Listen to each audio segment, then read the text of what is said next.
Friends, I am Athira. You are watching team Abstractors. നിങ്ങൾ എക്സാമിന് വേണ്ടിയിട്ടുള്ള എല്ലാ ടോപ്പിക്സും കവർ ചെയ്തിട്ടിരിക്കുകയാണോ അതോ ഉഴപ്പാണോ? ഉഴപ്പാണെങ്കിൽ നിങ്ങളുടെ ഉഴപ്പൊക്കെ മാറ്റാനായിട്ടാണ് ഞാൻ വന്നേക്കുന്നത്. നമുക്ക് ഓരോ ചാപ്റ്ററിലുള്ള ഇമ്പോർട്ടന്റ് ആയിട്ടുള്ള ടോപ്പിക്സ് നമുക്ക് റിവൈസ് ചെയ്ത് പോകാം. അപ്പൊ ഇന്ന് നമ്മൾ ഡിസ്കസ് ചെയ്യുന്നത് യൂണിറ്റ് ആൻഡ് മെഷർമെന്റ് എന്ന് പറയുന്ന ടോപ്പിക്കിലെ ഡയമെൻഷണൽ ഫോർമുലയാണ്.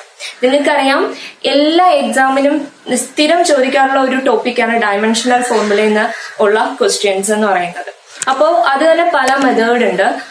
ഒരു ക്വാണ്ടിറ്റി തന്നിട്ട് അതിന്റെ ഡയമെൻഷണൽ ഫോർമുല എഴുതാൻ ചോദിക്കാം, അല്ലെങ്കിൽ ഒരു ഇക്വേഷൻ തന്നിട്ട് അത് ഡയമെൻഷനലി കറക്റ്റ് ആണോ അല്ലയോ എന്ന് ചോദിക്കാം, അല്ലെങ്കിൽ വേരിയബിൾസ് തമ്മിലുള്ള റിലേഷൻസ് ഡയമെൻഷണൽ മെത്തേഡ് യൂസ് ചെയ്തിട്ട് കണ്ടുപിടിക്കാൻ ചോദിക്കാം. അങ്ങനെ പല ടൈപ്പ് ക്വസ്റ്റ്യൻസ് ആണ് എക്സാമിന് ചോദിച്ചു വരുന്നത്. അപ്പൊ നമുക്കത് ഓരോ കാറ്റഗറി തിരിച്ച് പഠിക്കാം.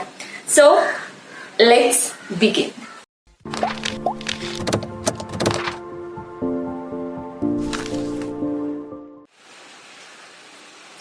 അപ്പോൾ ഒന്നാമത്തെ ടൈപ്പ് എന്ന് പറയുന്നത് ഒരു ക്വാണ്ടിറ്റി തരും. ആ ക്വാണ്ടിറ്റിയുടെ ഡയമെൻഷണൽ ഇക്വേഷൻ എഴുതാനായിരിക്കും ചോദിക്കുന്നത്. അപ്പൊ അതിനു മുന്നേ നമ്മൾ എന്ത് ചെയ്യണം? നമ്മുടെ ഫണ്ടമെന്റൽ ക്വാണ്ടിറ്റീസിന്റെ ഡയമെൻഷൻസ് അറിഞ്ഞിരിക്കണം. കാരണം നമുക്കറിയാം, ഈ ഫണ്ടമെന്റൽ ക്വാണ്ടിറ്റീസിൽ നിന്നാണ് മറ്റെല്ലാ ക്വാണ്ടിറ്റീസും ഉണ്ടായേക്കുന്നത്. രണ്ടെണ്ണമാണ് ഉള്ളത്, ഒന്ന് ഫണ്ടമെന്റലും ഒന്ന് ഡിറൈവ്ഡും ആണ്. അപ്പൊ ഈ ഫണ്ടമെന്റൽസ് കമ്പൈൻ ചെയ്താണ് ഡിറൈവ്ഡ് ക്വാണ്ടിറ്റീസ് ഉണ്ടായേക്കുന്നത്. അപ്പൊ നമ്മൾ മെയിൻ ആയിട്ട് എന്ത് ചെയ്യണം? ഫണ്ടമെന്റൽ ക്വാണ്ടിറ്റീസിന്റെ ഡയമെൻഷൻസ് പഠിക്കണം. അതില് ലെങ്തിൻ്റെത് L, mass M, time T, electric current A, ampere അതിന്റെ യൂണിറ്റ് തന്നെയാണ്, ടെമ്പറേച്ചർ K അതിന്റെ കെൽവിന്റെ യൂണിറ്റ് തന്നെയാണ്, ലൂമിനസ് ഇന്റൻസിറ്റി എന്ന് പറയുന്നത് നമുക്കറിയാം, അത് ഇമ്പോർട്ടന്റ് ആണ്, ഒന്ന് നോട്ട് ചെയ്തേക്കുക. ലൂമിനസ് ഇന്റൻസിറ്റിയുടെ യൂണിറ്റ് എന്ന് പറയുന്നത് ക്യാൻഡലയാണ്. അതിന്റെ ഡിനോട്ട് ചെയ്യുന്ന ലെറ്റർ ആണ് CD എന്ന് പറയുന്നത്. അത് തന്നെയാണ് അതിന്റെ ഡയമെൻഷൻ എന്ന് പറയുന്നത്. എമൗണ്ട് ഓഫ് സബ്സ്റ്റൻസ് എന്ന് പറയുന്നത് മോൾ. പക്ഷെ ഇതിൽ നമുക്ക് വേണ്ട 3 ഇമ്പോർട്ടന്റ് ആയിട്ടുള്ള ഡയമെൻഷൻസ് എന്ന് പറയുന്നത് ലെങ്ത്, മാസ്, ടൈം. ഇത് 3 വെച്ചിട്ടായിരിക്കും മെയിൻ ആയിട്ട് മിക്ക ക്വസ്റ്റ്യൻസിലും വരുന്ന ക്വാണ്ടിറ്റീസിന്റെ ഡയമെൻഷൻസ് നമുക്ക് ഫോം ചെയ്യേണ്ടതായിട്ടുള്ളത്. അപ്പൊ ഇത് 3 എന്ത് ചെയ്യുക? നന്നായിട്ട് പഠിക്കുക. അത് പഠിക്കാനായിട്ട് പ്രത്യേകിച്ച് പാടൊന്നുമില്ല. അപ്പൊ ജസ്റ്റ് ഒന്ന് നോട്ട് ചെയ്യുക. ദെൻ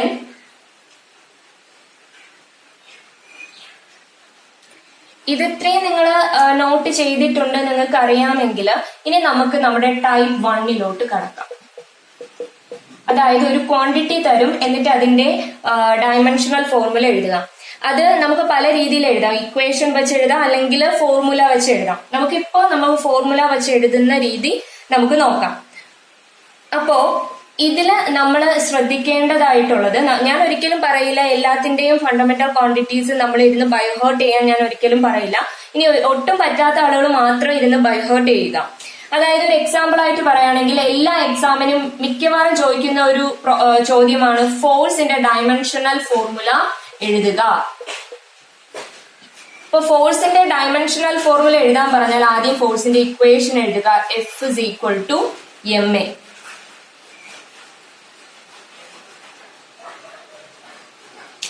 സോ ഇതിന്റെ ഡയമെൻഷണൽ ഇക്വേഷൻ എഴുതാൻ പറഞ്ഞാൽ നമുക്കറിയാം, മാസിന്റെ ഡയമെൻഷൻ എന്ന് പറയുന്നത് ക്യാപിറ്റൽ M ആണ്. ഇനി നമുക്കറിയേണ്ടത് ആക്സിലറേഷന്റെ ഡയമെൻഷൻ ആണ്. അത് അറിയാവുന്നവർക്ക് അതേപടി ഇവിടെ എഴുതാം. ഇനി അറിയില്ല എന്നുണ്ടെങ്കിൽ ആക്സിലറേഷന്റെ ഇക്വേഷൻ എഴുതുക. ആക്സിലറേഷന്റെ ഇക്വേഷൻ എന്ന് പറയുന്നത് വെലോസിറ്റി ബൈ ടൈം ആണ്. വെലോസിറ്റിയുടെ ഡയമെൻഷൻ അറിയാവുന്ന ആളിനാണെങ്കിൽ ഇത് ഇവിടെ വെച്ച് തന്നെ എഴുതാം. ഇനി വെലോസിറ്റിയുടെ ഡയമെൻഷൻ അറിയില്ല എങ്കിൽ വെലോസിറ്റിയുടെ ഇക്വേഷൻ എഴുതുക. Distance or displacement by time ആണ്. ഡിസ്പ്ലേസ്മെന്റ് എന്ന് പറയുന്നത് ലെങ്ത് ആണ്, by time, that is LT⁻⁻1. അങ്ങനെയാണെങ്കിൽ ആക്സിലറേഷൻ എങ്ങനെ വരും? LT⁻⁻1/t. So LT⁻⁻2. So LT⁻⁻2. This is force.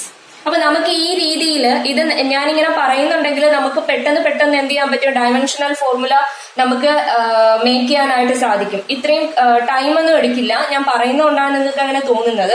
അപ്പൊ ഈ മെത്തേഡിൽ നിങ്ങൾ എല്ലാം എന്ത് ചെയ്യാം? നിങ്ങൾക്ക് ഫോർമുല അറിയാമെങ്കിൽ, എന്തായാലും നിങ്ങൾക്ക് ഫോർമുല പഠിച്ചേ പറ്റുള്ളൂ. അപ്പൊ ഫോർമുല അറിയാമെങ്കിൽ നിങ്ങൾക്ക് ഈ മെത്തേഡ് യൂസ് ചെയ്തുകൊണ്ട് വളരെ എളുപ്പത്തിൽ എല്ലാ ക്വാണ്ടിറ്റീസിന്റെ ഡയമെൻഷണൽ ഫോർമുല നിങ്ങൾക്ക് ചെയ്ത് പഠിക്കാവുന്നതേ ഉള്ളൂ.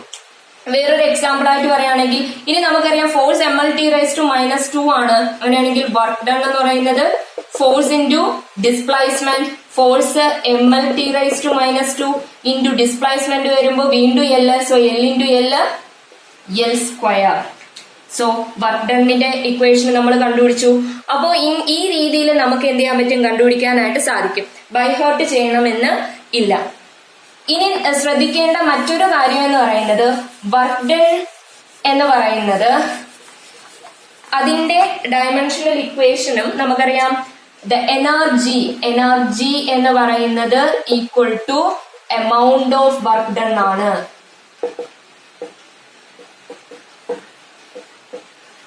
അങ്ങനെയാണെങ്കിൽ എനർജിയുടെ ഡയമെൻഷൻ എന്ന് പറയുന്നത് വർക്ക് ഡണ്ണിന്റെ ഡയമെൻഷൻ ഈക്വൽ ആയിരിക്കും ML²T⁻². അതൊന്ന് നോട്ട് ചെയ്യുക.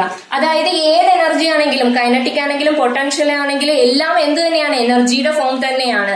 അങ്ങനെയാണെങ്കിൽ ഏത് എനർജി ആയാലും അത് വർക്ക് ഡണ്ണിന്റെ ഡയമെൻഷന് ഈക്വൽ ആണ്, അതായത് എമൗണ്ട് ഓഫ് വർക്കിന് ഈക്വൽ ആണ്. അങ്ങനെയാണെങ്കിൽ ML²T⁻² ആയിരിക്കും. ഇനി സാധാരണയായിട്ട് ചോദിക്കുന്ന മറ്റൊരു മെത്തേഡ് എന്ന് പറയുന്നത് ചില കോൺസ്റ്റന്റുകളുടെ ഡയമെൻഷണൽ ഇക്വേഷൻ ചോദിക്കാറുണ്ട്. ഈ 3 നമ്മുടെ മെയിൻ ആയിട്ടുള്ള കോൺസ്റ്റന്റ്സ് എന്ന് പറയുന്നത്. ഒന്ന് ഗ്രാവിറ്റേഷണൽ കോൺസ്റ്റന്റ്, അത് ഉൾപ്പെടുന്ന ഇക്വേഷൻ എന്ന് പറയുന്നത് F=G(m1m2/r²). ഇതില് ഗ്രാവിറ്റേഷണൽ കോൺസ്റ്റന്റ് എന്ന് പറയുന്നത് G ആണ്. അതിന്റെ ഡയമെൻഷൻ കണ്ടുപിടിക്കാൻ പറഞ്ഞാൽ ആദ്യം ഇതിൽ നിന്ന് Gക്ക് ഇക്വേഷൻ എഴുതുക. ഇനി ഫോഴ്സിന്റെ ഡയമെൻഷൻ നമ്മൾ നേരത്തെ കണ്ടു. ഫോഴ്സിന്റെ ഡയമെൻഷൻ അറിയാം, R റേഡിയസ് ആണ്. റേഡിയസ് എന്ന് പറഞ്ഞാൽ ലെങ്ത് ആണ്. ലെങ്ത്തിന്റെ ഡയമെൻഷൻ അറിയാം, M1 M2 മാസ് ആണ്. മാസുകളുടെയും ഡയമെൻഷൻ നമുക്കറിയാം. അങ്ങനെയാണെങ്കിൽ സബ്സ്റ്റിറ്റ്യൂട്ട് ചെയ്യുക, നമുക്ക് ജിയുടെ ഡയമെൻഷൻ കിട്ടും. അതുപോലെ പ്ലാങ്ക്സ് കോൺസ്റ്റന്റിന്റെ ഇക്വേഷൻ ആണ് H=E/ν. E/ν എന്ന് വെച്ചാൽ എനർജി ബൈ ഫ്രീക്വൻസി. ഇനി അടുത്തത് coefficient of viscosity η=F/dx/AdV.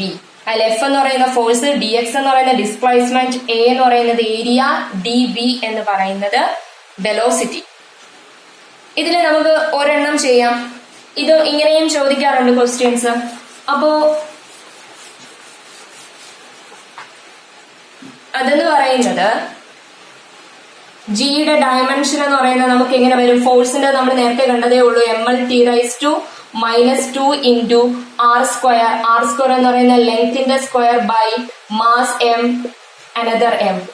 1 mm cancel, so we get m⁻⁻1 L³ T⁻².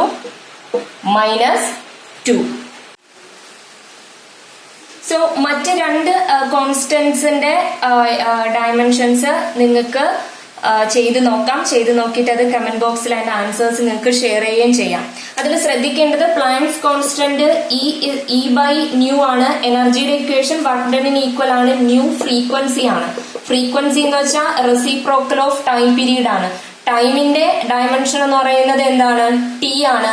So ഫ്രീക്വൻസിയുടെ ഡയമെൻഷൻ എന്ന് പറയുമ്പോൾ എങ്ങനെ വരും, T⁻⁻1 എന്ന് വരും. അത് പ്രത്യേകം ശ്രദ്ധിക്കാം. എന്നിട്ട് ഇവിടെ അപ്പോൾ എഴുതേണ്ടത് T⁻⁻1 ആണ്. ബൈ ഇവിടെ എനർജിയുടെ ഡയമെൻഷൻ എഴുതുക. അങ്ങനെ നിങ്ങൾ കണ്ടുപിടിച്ചിട്ട് നിങ്ങൾ എന്ത് ചെയ്യുക, കമന്റ് ബോക്സിൽ ആൻസേഴ്സ് ഷെയർ ചെയ്യുക. അത് മറ്റുള്ളവർക്ക് കൂടി പ്രയോജനപ്പെടും. ഇനി മറ്റൊരു കാര്യം കൂടി നോട്ട് ചെയ്യുക. ഈ പറയുന്ന നമ്മളൊരു ക്വാണ്ടിറ്റി തന്നിട്ട് ഡയമെൻഷൻ ചോദിക്കാറുണ്ട്. ഇത് തിരിച്ചും ചോദിക്കാറുണ്ട്. ഡയമെൻഷൻ തന്നിട്ട് ക്വാണ്ടിറ്റി കണ്ടുപിടിക്കാൻ ചോദിക്കും. അത് കുറച്ചും കൂടി നമ്മൾ ശ്രദ്ധിക്കേണ്ടി വരും. ML²T⁻3. ML²T⁻3 ഇത് ഏത് ക്വാണ്ടിറ്റിയുടെ ഡയമെൻഷൻ ആണെന്ന് ചോദിക്കാം. അപ്പൊ ആദ്യം നമ്മൾ നോക്കുക, ഇതിൽ നിന്ന് നമുക്ക് പരിചയമുള്ള ഏതെങ്കിലും ഡയമെൻഷൻ ഉണ്ടോ എന്ന് ശ്രദ്ധിക്കാം. നമ്മൾ നേരത്തെ എഴുതിയ വർക്ക് ഡൺ ഉണ്ട്. ML²T⁻² ആണ് വർക്ക് ഡൺ എന്ന് പറയുന്നത്. ഇനി അതിന് ഇൻറ്റു T⁻⁻1 ഉണ്ട്. T⁻⁻1 എന്ന് വെച്ചാൽ ബൈ T എന്ന് എഴുതാം. അതായത് work by time. Work by time എന്ന് പറയുന്നത് പവർ. അപ്പൊ ഇത് പവറിന്റെ ഡയമെൻഷൻ ആണ്.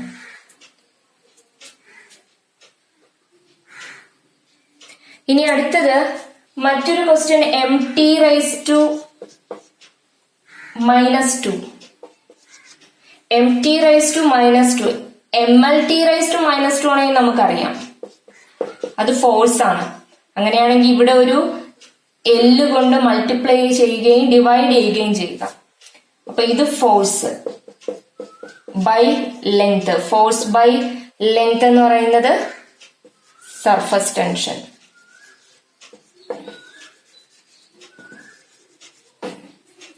അപ്പൊ ഈ രീതിയിൽ നമുക്ക് തിരിച്ചു ചോദിച്ചാലും കണ്ടുപിടിക്കാം.